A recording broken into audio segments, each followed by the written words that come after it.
Welcome to RBDT 1200, the fundamentals of architectural drawing. While you all are learning how to draw documents based on your designs that you will then present to a contractor to build, it's imperative that you learn what those lines on a page mean, what it is that you're drawing, and how to use your drawings and your documents to best communicate your designs. And so what we're going to do for this series of lectures is talk about the fundamental construction of residential architecture. We're going to cover some of the basic concepts, and we're going to start with the foundations. Now, there is work that goes into all of getting to this point that we're going to cover next semester. We're just going to start with the parts that you're drawing for the set of documents for a part of this course. And so the first part one, you're going to be working on the foundations, which are going to consist of footings, piers, and foundation walls. And each of those has materials that we're also going to talk about. Now, the whole purpose of the foundation is to take the weight of the roof that is protecting the shelter, that is protecting the inhabitants of the shelter. So that roof's very, very heavy. And in some places where it snows, it gets way heavier in the winter. And so, it can't just float up there, right? We can't just put it on some columns and hope that it works. We have to be very careful in what we do, not only to support it, but to make sure that it stays and doesn't fall on anybody's head. And so in physics, when you take physics, you'll learn more about this. What we have to do is we have to take the weight of the roof and redistribute it down the walls, the columns, anything that's being used to hold it up, and into the foundation. And then the foundation redistributes the load of that weight into the earth. And a lot of people don't ever see foundations. They have no idea that they're there. They don't think about them. They don't realize that house isn't just sitting on the ground, that it's actually sitting on foundations, and that those foundations are sitting on the ground, underground. They get buried. And what really is huge and sorry. This morning, I sometimes get tongue-tied. I haven't had all my coffee yet. Well, sometimes we have to consider, we're very fortunate, for those of you who are in Georgia, we're very fortunate that we can build on what's called bedrock. It's these massive, massive boulders of underground slabs of rock, generally granite, and they don't move. And so when you build a foundation on those, your house isn't going to move very much. And so you're not going to get a whole lot of settling. But if you were in Florida and you built on their soil, which tends to have a lot more sand in it, there's a lot more settling, and then foundations can crack and do damage to the house, and the roof can fall on your head. So that then incorporates things like piers that have to be, or piles that have to be put into the ground to help distribute the weight further. So what we're going to do, though, is start with the simple stuff.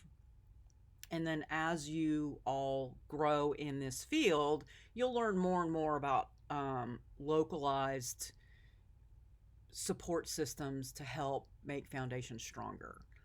And so we're gonna, for this course, we're just gonna assume that we're able to build on bedrock. Most of you, if you have crawl space or unfinished basement in your house, you can see that your house has probably been built on bedrock. Most of us don't. I just happen to be able to see in my house because it was built over a giant boulder. And the house is brick and it's old. And there's one crack on the other side of the house in the brick. One. The whole house, one. It's just one little crack where it's settled on one end, which is near the basement. That's it. And it's because it was built on that granite. But we're just going to assume that, and we're going to get into some of the terminology first, which is important to know. The public will generally use the terms concrete and cement as synonymous, and they are not. And it's really, really important as an architect, an architectural designer, to know the difference and use them properly. Um, when you're dealing with the contractor, and you're going to have a contractor unless you are the contractor, in which case you're going to need to communicate with your subcontractors and material suppliers. It's really important to make sure that you understand what all these materials are and their parts and pieces and how they work.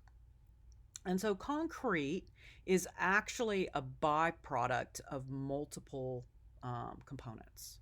And those components are cement. Cement is a component of concrete. But also you've got fine sand, coarse sand, and then you have aggregate.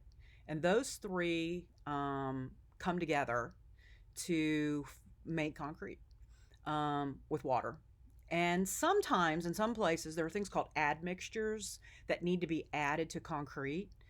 In Georgia, we generally don't have a problem because the temperatures are pretty good. But on some hot days, the contractor, when he's putting or even the cement supplier, um, when they're putting together all these materials, they may add mixtures to the cement to slow down its healing, its curing. Cement is glue, and most concrete uses Portland cement, which is a specific type that's really good for building foundations for buildings, and it gets powdered and then added to sand, and also then aggregate can get thrown in. And so what you see is those three products are brought together, and then once water is added, you've got a chemical reaction that takes place. So if you feel the side of a concrete truck, which is called a cement truck, but it actually has concrete in it, if you feel the side of it, it'll be very warm. And that's because the chemical reaction produces exothermic, meaning it puts off heat reaction. And then that process, it immediately begins to start to cure. And cure means that it starts to harden. And it never ever stops curing. It cures indefinitely. But for the sake of building, we say that at 28 days, it's roughly hard enough, it's cured long enough for it to solidify for us to begin to build on top of. We also can make concrete block, which is also incorrectly called cement block, but it is concrete block. We can make concrete block out of concrete, and it's made out of the same materials. It's just put into a form, allowed to cure, then pulled out of the form and sold in multiple different shapes. And these are some examples. The hollow concrete block, stretcher block, are more common, and that's what you see him building with there, is the hollow concrete block. And it is what we use a lot of in Georgia. You can also pour concrete into forms, and I think I have some photos on that later, further down. We'll get into those. Okay, so the whole purpose of concrete is to build a solid foundation that we can continue to build further upon. It handles a tremendous amount of weight. It has it has probably the highest compression strength of any material that we use, which is why you want it the foundation. But the problem with it is it does not have very good tensile strength, and we'll talk about that in a minute. So once we get our concrete poured, quite often, because it's ugly, let's just be honest, it's not pretty unless you do things to it, and you can color it, you can face it, you can do all kinds of things. They can use concrete block, they can put a ceramic face on it, and that was done a lot in the 60s and 70s. Unfortunately, in some god-awful colors, so that now people are painting over them.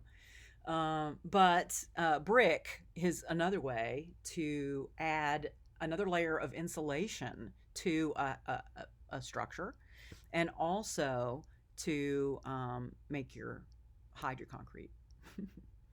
And it is made out of clay and aggregate and fired in a kiln to dry it out. A lot like ceramics. If you've worked with ceramics, the process for brick is very similar. In colors, comes in so many beautiful colors. Also, brick is forever. It it doesn't, unless you do something to it, like paint it wrong. It doesn't crumble.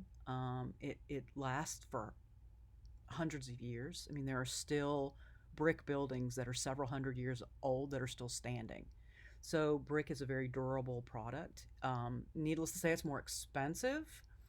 But if your client can afford brick and or some sort of masonry, then it's something that you really want to lean towards.